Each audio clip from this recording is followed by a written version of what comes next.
Thank you so much for joining this podcast program. Yeah, so great to finally meet in person in Yeah. high resolution. We're like pen pal. Yeah. So when I translated the book "Good Ancestor" from Japanese to English to Japanese, um, uh, just before publishing, uh, I, uh, I had a chance to meet you online on live, and yeah, that was really great opportunity to ask question, particularly in that book. How can we become good ancestor for the future generation? So you really what you said was really resonated. So I was really surprised as a translator of the book. So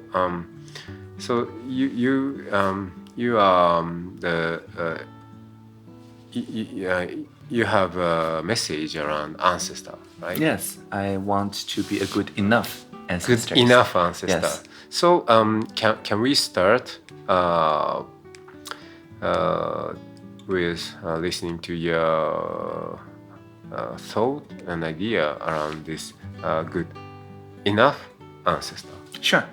So when I first became digital minister in 2016, there was no digital ministers before in Taiwan. And so the people in the executive yuan, in the cabinet, asked me to write my job description. And I wrote one when I was in New Zealand and in Wellington. And it goes like this. It's really short. It goes like this. When we see the Internet of Things, let's make it an Internet of beings. When we see virtual reality, let's make it a shared reality. When we see machine learning, let's make it collaborative learning. When we see user experience, let's make it about human experience. And whenever we hear the singularity is near, let us always remember plurality is here. So that's my job description. So the job here is not to solve everything for our next generation, to be a perfect ancestor. Because no matter what perfect or optimal means, if we just converge to singularity, it also means taking possibilities away from future generations. Yes. We will just design their life for them. But plurality means being humble. So not destroying the canvas, but also not overcrowding the canvas, leaving the future generation a wider canvas to paint, to leave the world, when we log out of the world, a wider canvas than the world that we logged into. So that's good enough ancestor. Not perfect, not bad, just good enough. Wow, such a beautiful job description. Thank you. Yeah, in the first place. So what you said very much highly resonates with with the philosophy of Shinran in Japan. You know, Shinran was the founder of Jodo Shinshu, and he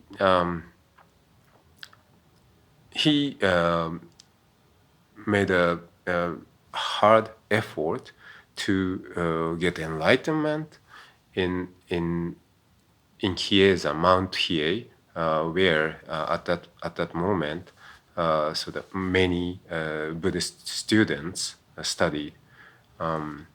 So that was just like a university for Buddhist priests. But for 20, even he made practice for 20 years. He found that I won't be able to get enlightened fully. because I cannot overcome my attachment and the ego. So in a regret, he went down to from the mountain and to the city, and then he met his teacher Honen, who taught a different way of Buddhism. So which was open to anyone. So I would say the Buddhism for the people, right? So not only for monks, but for the people. And in this philosophy, so that people accept the fact that we cannot get enlightened because I cannot overcome those attachments and things. But still, there is a way to become Buddha. Even though I cannot overcome those things by myself. So in this tradition, the humility is very important. So it's like a philosophy made by Socrates, right? So knowing the limitation of my perception, right? So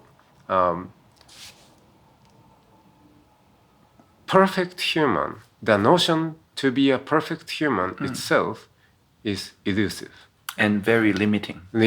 Right? So so in this way, I found the very similar philosophy in your message with Shinran. Yes, like people know I sleep for 8 hours a day. I have to do that. It's my routine. But I'm not perfectly like just sleep for 8 hours consecutive. Sometimes I still wake up in the middle. Sometimes because of jet lag. I don't suffer so much from jet lag because I'm flexible. So I can do 4 hours and 4 hours, or 3 hours and 3 hours and 2 hours. Doesn't matter, right? So I think this is less perfectionism, and seeing this shortcoming as invitation. It's like Leonard Cohen who says there's a crack in everything, and that's how the light gets in. So the imperfection become invitation for new ideas, innovation, And potential. and potential. Because if I just followed exactly the same routine so perfectly, I would not have the chance to explore those flexibility. Yes, yeah, totally agree. So I love to listen to your feeling and thought around your own ancestors, right? So when I use the word ancestor, I'm not just saying the family blood-related ancestor, but also the teachers could be teachers and friends who passed away, or even the historical figure. Or Lucy? Yes. So I believe so that you today today has been made from the influence from the influence and the benefit from your Of course. ancestors, right? So please. Yeah, well, so my family name is Tang, and my mother's family name is Li. And there's a famous philosopher with the family name Li, who is Li Er, the person who allegedly wrote the Tao Te Ching, the way, like the idea of Taoism. started from that book. And when I was a child, because I had this heart condition that made it impossible for me to get angry or too happy. If my heart beat above a certain beats per minute, I faint. And I wake up in ICU or something. And so this condition was not cured until I got finally the surgery when I was 12. Sure. So you needed to keep your emotion very stable. Extremely stable. Yeah. And the Taoism practices are not just philosophical to me. It's a survival skill. So the Taoist Qigong, the spirit practice, the breathing exercise, the meditation and imagination. We don't call it zazen, but it looks exactly the same. And Tai Chi, acupuncture, traditional medicine. All of this is part of the Taoist practice, not just philosophy. So even before I read the Tao Te Ching, I was already practicing Lear's thoughts and the various ancestral lineage. I practiced the Quanzhen school of Taoism. And so I think this religious tradition is, to me, first and foremost, my ancestry. My grandparents on the father's side are Catholics. So they also have their tradition, prayer, and so on. But to me, it was always not like one religion over another religion. And my father eventually got into like Tibetan Buddhism and many other Buddhism schools. And so I read many of those scriptures, but always like operation manuals. It's not something I reason over. It is something I practice with my life, with my body, and so on. So in practicing, I feel the ancestral praxis actually come alive again when I do those practices. So in a sense, I think it is embodying some of that ancestral spirit.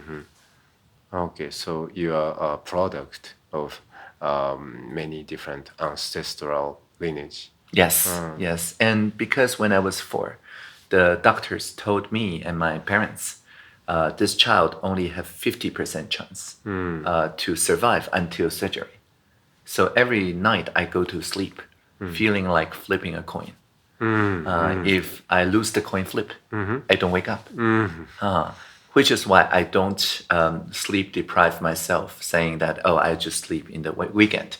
Because in my mind, there may be no weekend. Maybe I don't wake up tomorrow, right? So I learned to publish before perish. I record in tape recorder what I learned that day. I write, I type, publish to internet in public domain, so that even if I don't wake up, it doesn't matter. I can be a good enough ancestor to the descendants. They don't have to wait for 75 years for the copyright to expire. So that idea from my ancestry is also passed on, hopefully, even richer to the descendants. So, given the condition you had in your youth, always, exposed to the risk of death, Yes. right? So, could you a little bit elaborate about your notion of ego or self? Yeah, I mean, for me, the lifetime for an ego is 1 day. So I have continuity for 1 day only. I see. So, after 8 hours sleep, you get reborn. Yes. And live 1 day life. Yes. And die. That's right. Yes. For 8 hours. For 8 hours. Yes. Like practicing dying every night for 8 hours. But it's easy to say. But most of the people, I understand what you say, but still, I need to have more money, property, and things, and this kind of feeling. So Yeah, I don't. you don't, Right? So I was just being interviewed by a YouTuber of the channel White Crypto. And she was puzzled because I had a Bitcoin wallet since 2012, 2013. I was consulting for 1 Bitcoin per hour. But I never held any Bitcoin in the wallet. Oh, So my clients paid me when Bitcoin was $100 US dollars, $200 US dollars, and so on. But it's always when they pay in fiat, I just spend it to maybe donation, maybe to get some common experience, maybe on the flight ticket to share with my friends. But I never accumulated. Oh. The wallet was empty all the time. And that's what you get when you have ego of one day. Oh, sounds like the mindset of the people in Edo period. So they lived one day life. Okay. Yeah. So if when they get money, spend one night. And don't. Yeah. Yeah, so I never had much savings. So yeah, from your perspective, how do you see this world with full of control, power, and ownership things? Yeah, yes. I look at my keyboard and I see control, command, also escape, Escape. Yeah. also shift.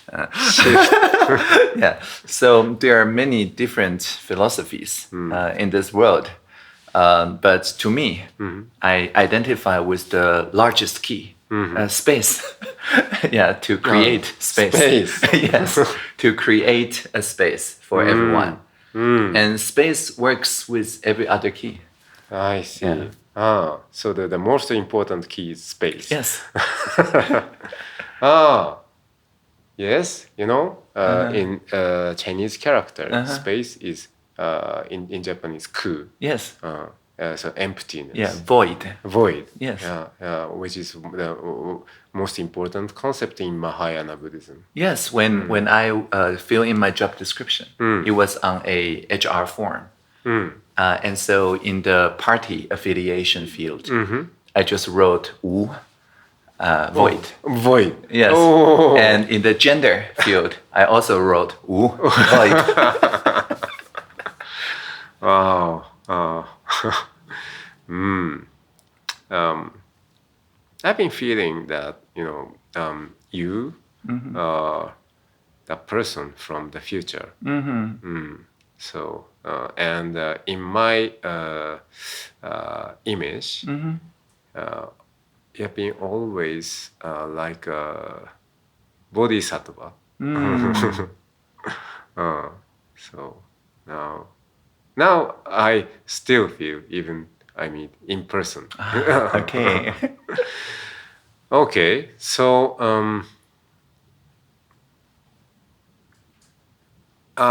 I once, so when I met you online, I asked you this question: how can we become good ancestor? So yeah, it was really a privilege to ask you this question. To the person like you who has the message, good enough ancestor. So do you remember how you answered to this No, question? that was a different lifetime. Yes, different lifetime. Yeah, of course. Yes. Already, Yes. your ancestor. Yes. Right? That's right. That's so my yesterday's ancestor. you is already your ancestor. Yes, right? that's right. Yeah. Yes. So, but your ancestor answered in this way. Leave more options for the future generation to choose. Yes. And today I said a wider canvas. Wider So similar canvas. idea, but different vocabulary. Good. So,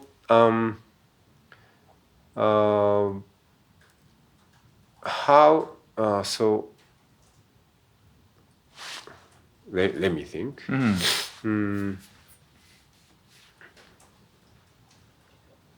Okay, so the wider canvas.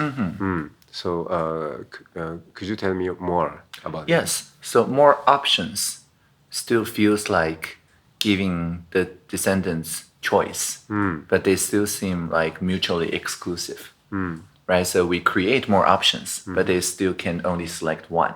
But the wider canvas means that they can select multiple. They can try combinations of different philosophies. So if you start with this idea of a space, 空 in Mandarin, and the idea of void, 无 in Mandarin, it means that anything can fill in this wider canvas. They can interact. They exist in a interdependent, codependent way. It is not saying that, oh, I leave you 5 choices, you choose one, the other 4 are still gone, right? So we are also enabling our descendants to also become good enough ancestors by leaving their descendants even more canvas. And so I think this shared canvas is a even more better metaphor than choices. Yeah, that's very inspiring. I often ask this question to leaders: How can we become good ancestor for the future generation? So some people, I introduce your answer sometimes. Some people ask me, okay, so if we leave more options to choose or a wider canvas, sometimes people tend to be confused, having too much, too many information. Too many, yes. Yes. So, what do you think? So this is what I often asked. So for you, how do you? And which is why I think canvas is a better metaphor. If you leave them with a million choices, just reading through 1 million choices is a lot. Yeah, too much. But a canvas, you can start anywhere. It doesn't matter, right? And the canvas, I guess I used the wrong English word. A canvas is not codependence. It is dependent arising, right? So when you start here, it also touches other parts of the canvas. And it's the same canvas. It just looks like different corners. Yeah, so then the complexity, not a problem anymore, because you can start from any simple corner. So, in your perspective, we have been talking about the human choice, but in your perspective of philosophy, how do you put the existence of animals and plants and also anything in this universe? I mean,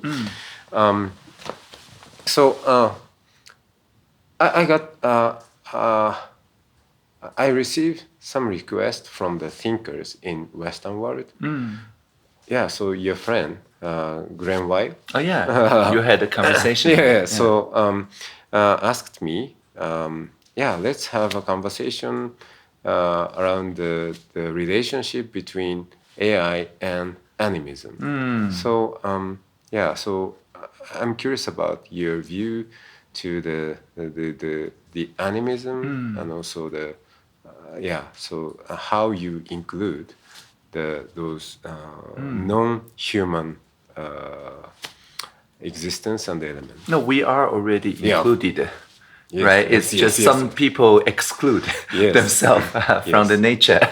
Yeah, from a Taoist view, the heaven, the earth, the animal, the microbes, plants, they are all our ancestors. So I mean, Lucy may or may not be a modern human, but Lucy also our ancestor. Right. So, and I think the part of the humility is admitting this. Sure. It was very difficult for some humans when they learned that we are not at the center of the universe, but instead we're just revolving around some random star. And for some people, learning that Lucy was our ancestor was very difficult, right? And now, for many people, maybe knowing that for any question with the standard right or wrong answer, machines are better than human at answering those. It's very difficult for them to accept.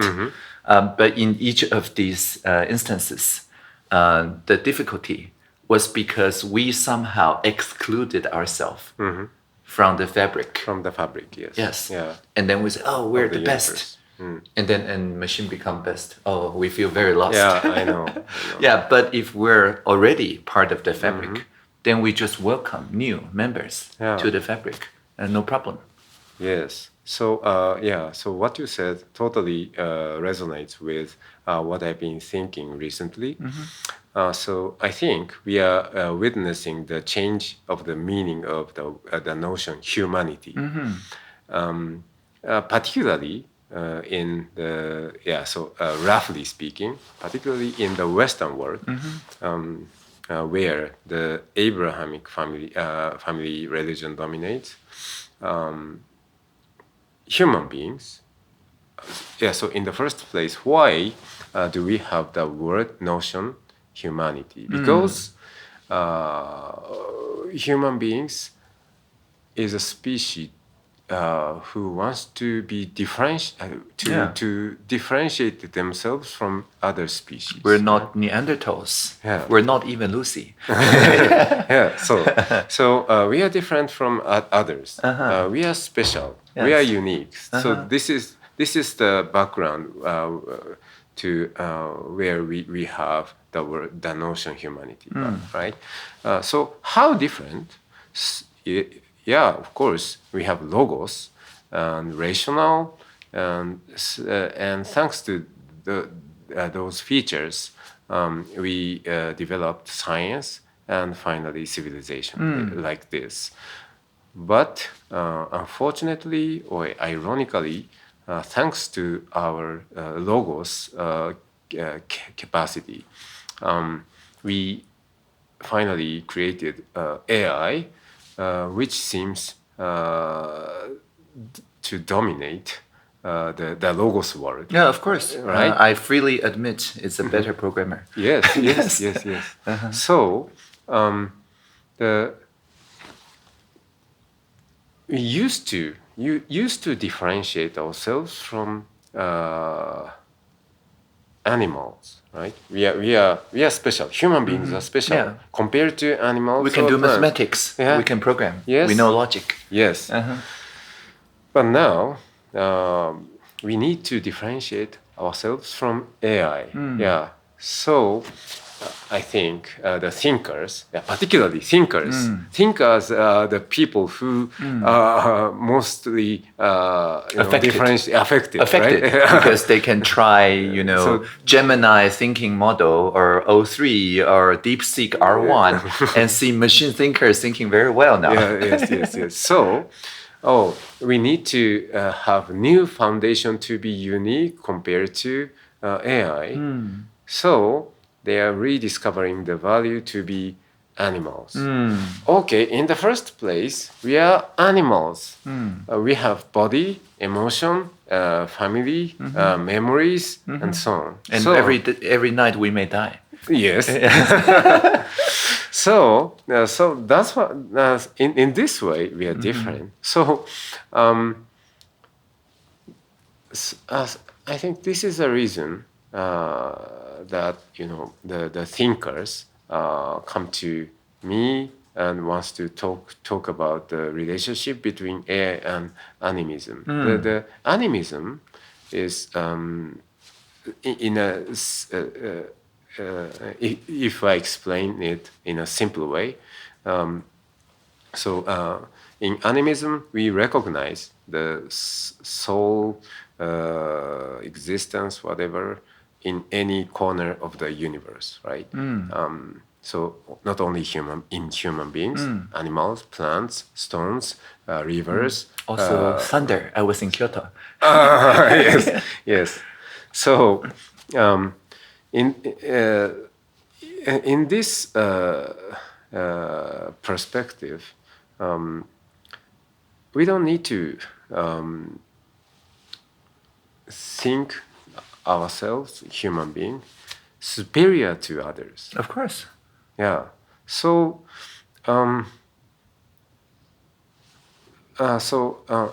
I believe, particularly in the people in the culture where human being must be superior to other species, will experience a little bit pain Yeah. to go through the transition of this, shift, Yeah. value shift. Hopefully not as bad as the Yeah. previous two transitions I talked about. Yeah. We're not the center of the universe anymore. What? We must kill the scientist assistants, right? It was very difficult. And the evolution theory also like extremely violent. But I think this time, I think we can make the transition more smoothly. Yeah. Yeah. So let me ask about this question. So I ask this question: how can we become good ancestor in a different way? Often, when I ask this, people think of, okay, so for the future generation, what can I leave as a legacy for them? But at the same, yeah, it's good, it's beautiful to think about it. But at the same time, you need to think of what we can stop, what we can end, not to leave that thing for the next generation. So, in other words, Like pollution or something. pollution, or could be GDP, or okay. yeah. So, Which is a kind of pollution. so as a Japanese Buddhist who often lead the funeral ceremony. So what do you want to what do you want to have a funeral for? For could be pollution, GDP, whatever. Yeah, that's a great question. I think we can have a funeral to this idea of human superiority, human supremacy. Yeah, in all dimensions. The sooner we can see that the human superiority can rest in peace, the sooner we return to the fabric of the nature. Inevitably. Yes, inevitably. I mean, we have to get there anyway. So why not today? So don't extend the day.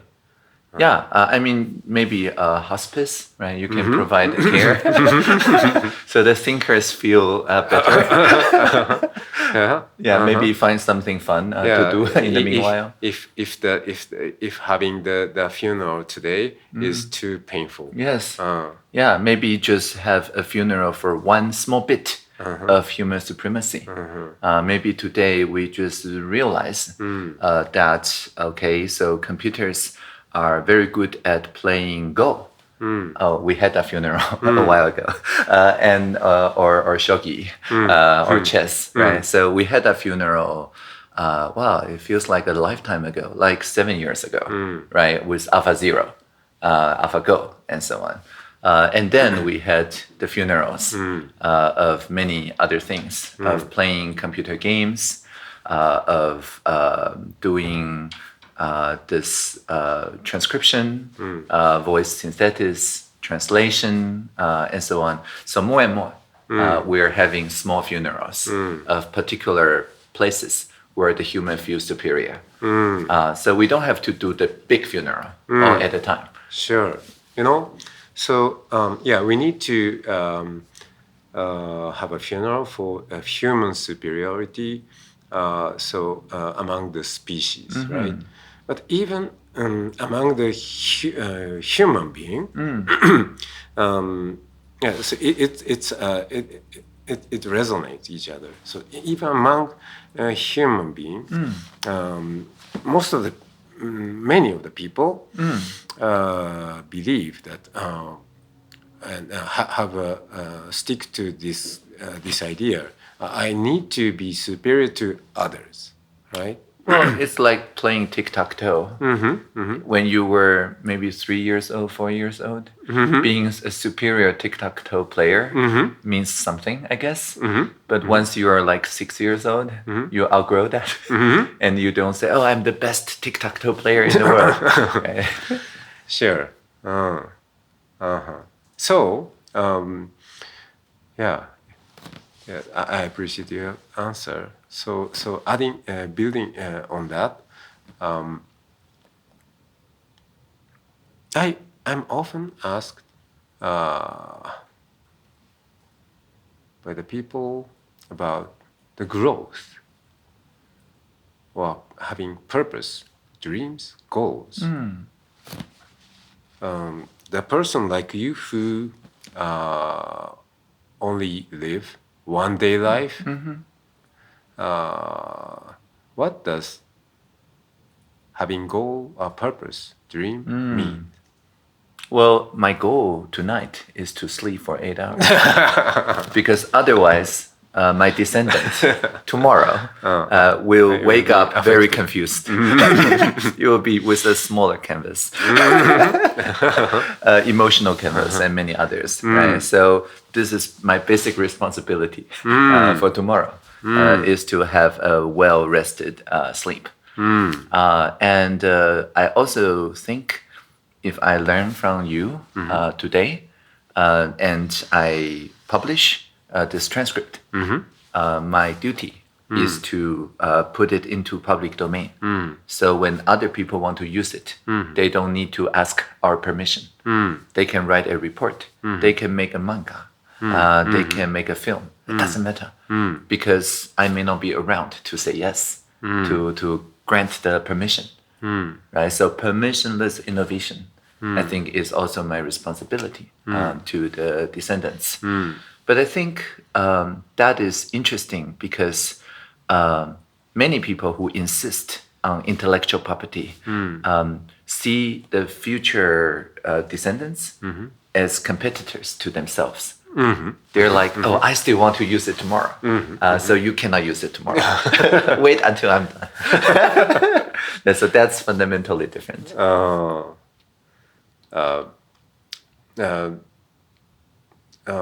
Do you think you are long-term thinker or short-term thinker?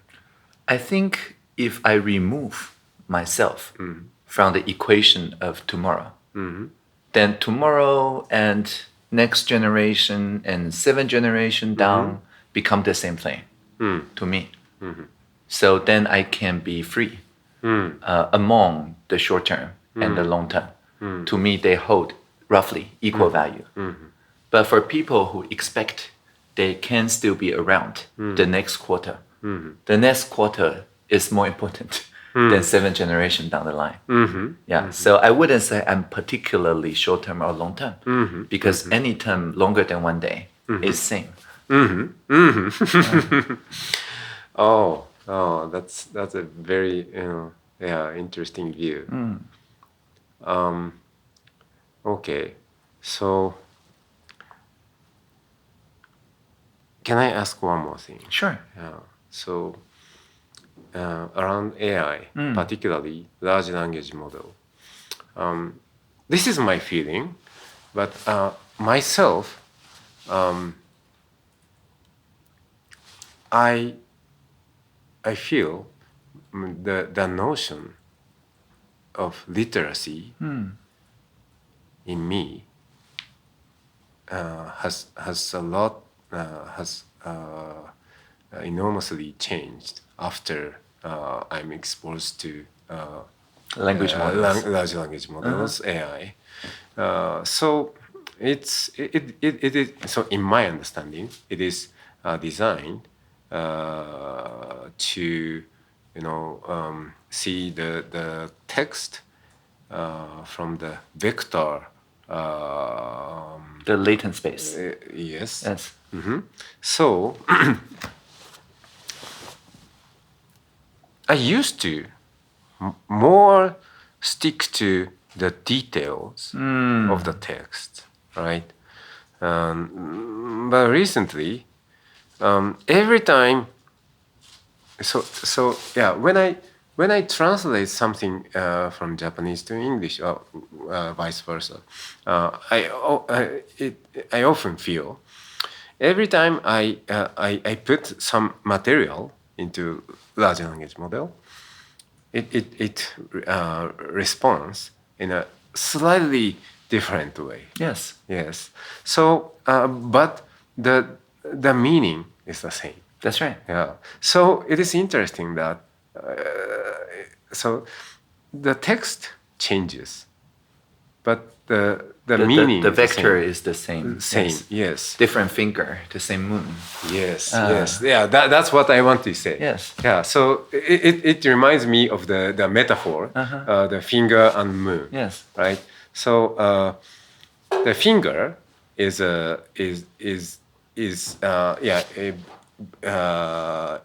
in general logos. Yes. Right. Finger is something. Yeah. Okay. So it could be Bible or or sutra. Sutra or the Tao Te Ching, right? Yes.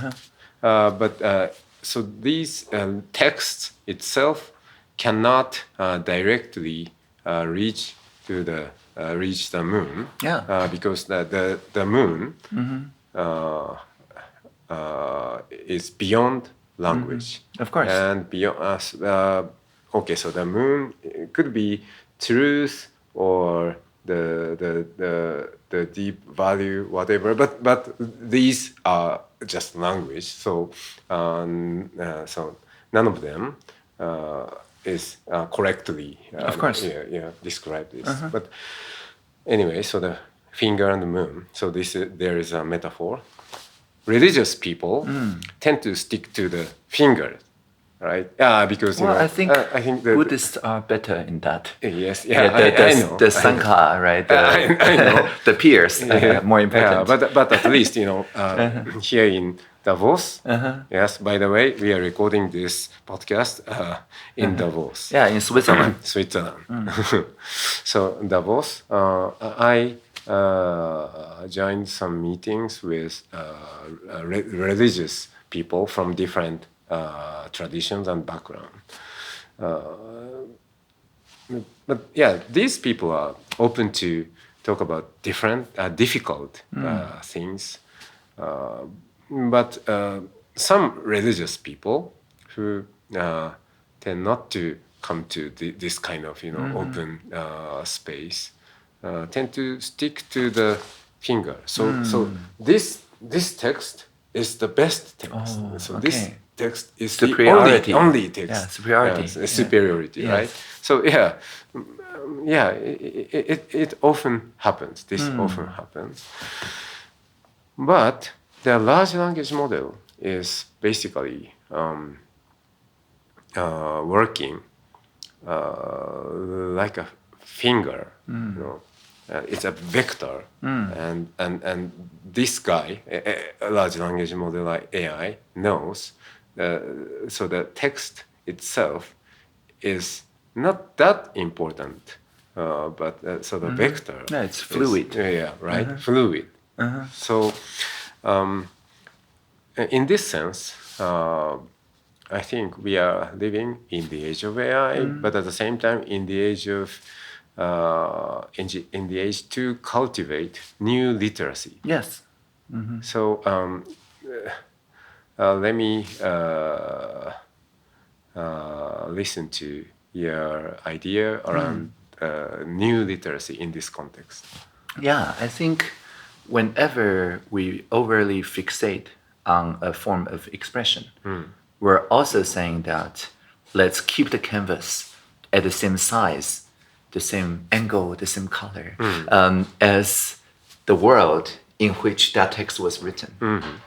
Because even though that text really may be the best expression of that truth. It's still bound by the social, cultural, linguistic environment Sure. of that day. But now, when we're reading the scripture, it's a different environment altogether. And so people who fixate on the text carry with them this notion that maybe the fact that today's canvas is larger may not be a good thing. Maybe we should restrict so that it resembles the old days. So that this text will again be the best text. So I think it is the compulsion of being a perfect ancestor. Like if the text was already perfect, then my job is to keep the world like this, so that the descendant will be able to carry on this perfect text.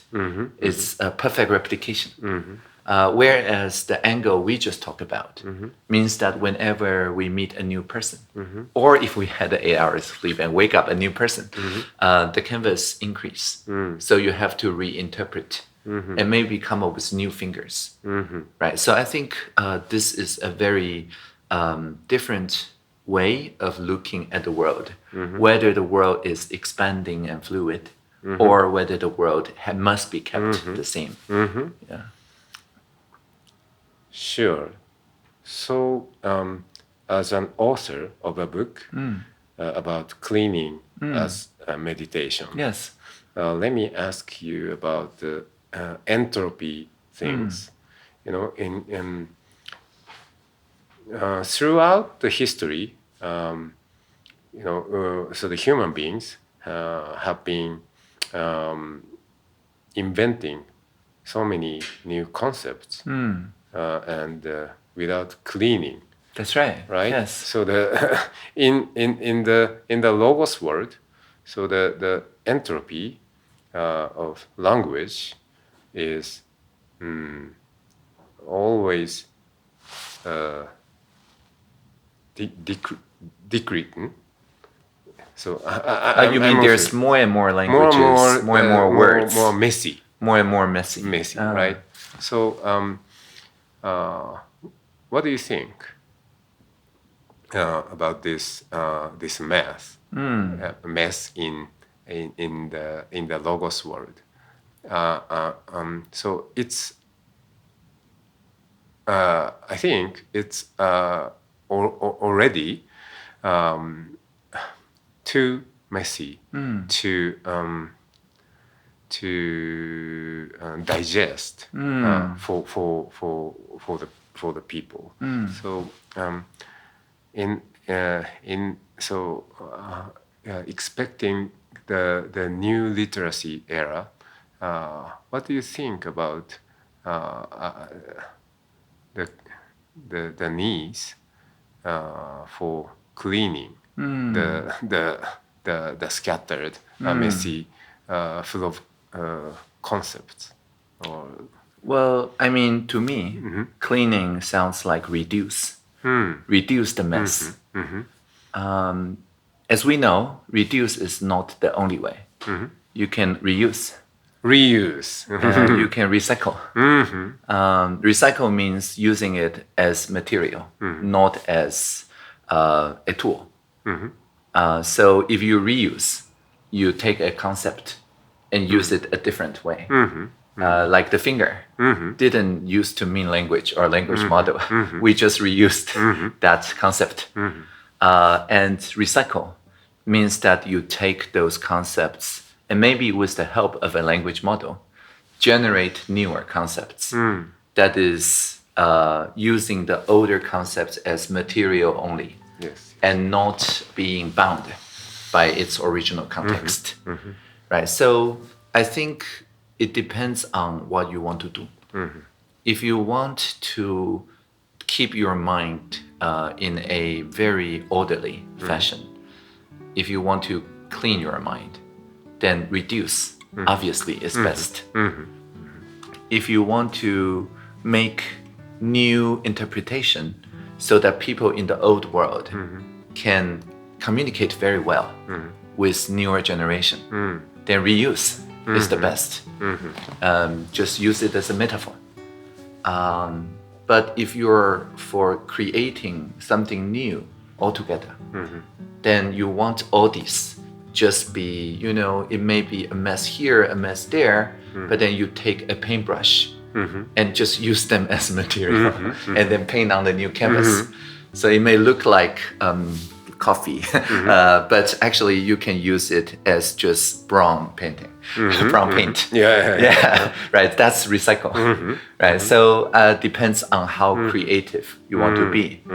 Whether you want to by yourself, whether you want to be a bridge, or whether you want to be a painter of a new canvas, you can use different art strategies. Sure. So we could reuse what we see as waste. Yes. Right. How creative it is. Thank you. All right. Let me stop at this point. Thank you so much. Thank you for coming this podcast. I really appreciate it. It was a lot of fun. Thank you. Thank you so much. Thank you.